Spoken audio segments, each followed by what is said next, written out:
हिंदू धर्म से जुड़े पौराणिक इतिहास पर नजर डालें तो कई ऐसी कहानियां सुनने को मिल जाएंगी जिनसे अभी तक आम जन वाकिफ नहीं है।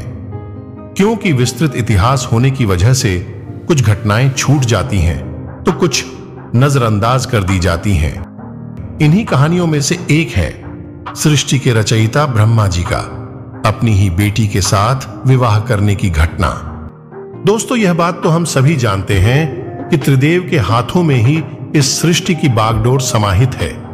ब्रह्मा के पास सृष्टि की रचना का दायित्व है तो विष्णु के पास संरक्षण का। वहीं देवों के देव कहे जाने वाले महादेव शिव को विनाश का जिम्मा सौंपा गया है। इसी विनाश के बाद फिर से शुरू होता है सृजन का चक्र।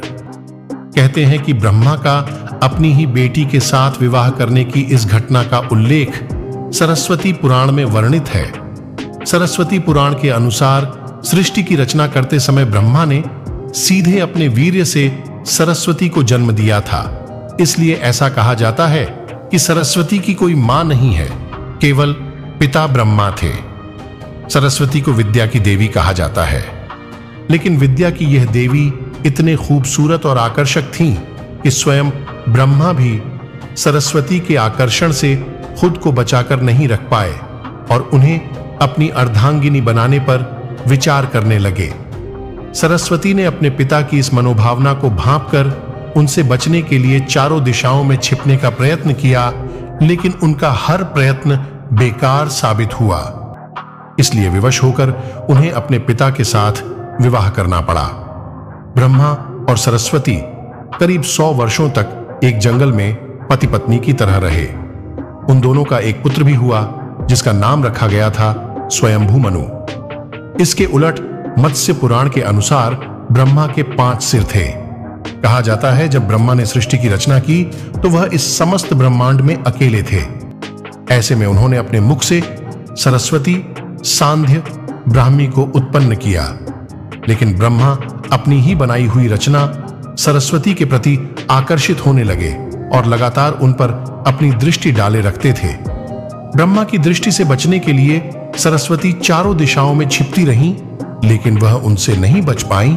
इसलिए सरस्वती आकाश में जाकर छिप गईं। लेकिन अपने 5वें सिर से ब्रह्मा ने उन्हें आकाश में भी खोज निकाला और उनसे सृष्टि की रचना में सहयोग करने का निवेदन किया। फिर विवश होके सरस्वती को भी उन्हें स्वीकार करना पड़ा और सरस्वती से विवाह करने के पश्चात सर्वप्रथम मनु का जन्म हुआ। ब्रह्मा और सरस्वती की यह संतान मनु को पृथ्वी पर जन्म लेने वाला पहला मानव कहा जाता है। इसके अलावा मनु को वेदों, सनातन धर्म और संस्कृत समेत समस्त भाषाओं का जनक भी कहा जाता है।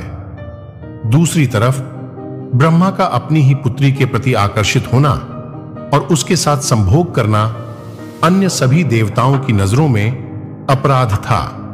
इसीलिए सभी ने मिलकर पापों का सर्वनाश करने वाले शिव जी से आग्रह किया कि ब्रह्मा ने अपनी पुत्री के लिए यौनाकांक्षाएं रखीं, जो कि एक बड़ा पाप है। ब्रह्मा को उनके की का फल मिलना ही चाहिए। तब क्रोध में आकर शिव ने उनके 5वें सिर को उनके धड़ से अलग कर दिया था।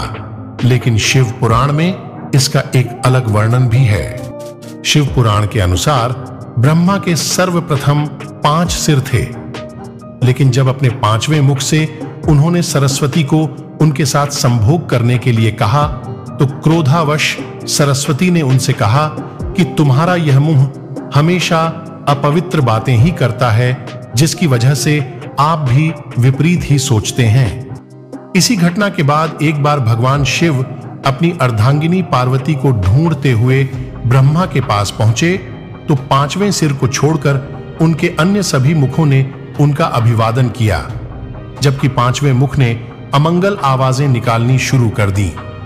इसी कारणवश क्रोध में आकर शिव ने ब्रह्मा के 5वें सिर को उनके धड़ से अलग कर दिया। लेकिन सोचने वाला बात यह है कि अगर ब्रह्मांड में मौजूद हर चीज की रचना भगवान ब्रह्मा ने की है, तो बेटी हो या पत्नी, दोनों की ही रचना भगवान ब्रह्मा के ही द्वारा संभव थी। तो भगवान ब्रह्मा को अगर किसी के साथ विवाह करना था तो इसके लिए भी उन्हें किसी का निर्माण अपने मन से करना पड़ता और उनके मन से उत्पन्न होने के कारण उनका रिश्ता बेटी की तरह भी लगाया जाता है। हालांकि सृष्टि का निर्माण होने के बाद अलग अलग घटनाओं के कारण ब्रह्मा का विवाह 5 बार हुआ था। इस वजह से उनकी कुल 5 पत्नियां हैं, जिसमें है सरस्वती, सावित्री, गायत्री, श्रद्धा और मेधा। दोस्तों, ये थी ब्रह्मा जी और सरस्वती की कहानी। आशा करते हैं कि आपको ये कहानी अच्छे से समझ में आ गया होगा। अगर अच्छा लगे तो एक लाइक जरूर करिएगा। मिलते हैं और एक नई वीडियो के साथ। धन्यवाद।